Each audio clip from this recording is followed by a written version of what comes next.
Korea Utara menanggapi keputusan Ukraina yang memutus hubungan dengan Pyongyang setelah negara tersebut mengakui dua wilayah separatis yang memisahkan diri. Sebelumnya, Ukraina memutus hubungan dengan Korea Utara setelah Pyongyang mengakui Republik Rakyat Donetsk dan Republik Rakyat Luhansk sebagai negara merdeka.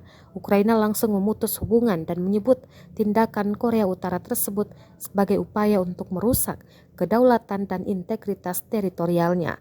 Kementerian Luar Negeri Korea Utara membela keputusan pengakuan dua wilayah yang memisahkan diri tersebut sebagaimana dilansir Reuters. Kementerian Luar Negeri Korea Utara mengatakan pada Jumat 15 Juli 2022 bahwa Ukraina tidak memiliki hak untuk berbicara soal kedaulatan.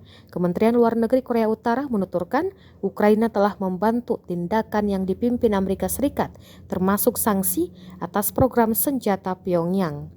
Korea Utara selalu menyebut bahwa program nuklir dan rudalnya adalah sarana pertahanan diri. Pyongyang balik menuduh Amerika Serikat mempertahankan kebijakan yang bermusuhan karena telah memperlakukan sejumlah sanksi internasional dan menggelar latihan militer dengan Korea Selatan.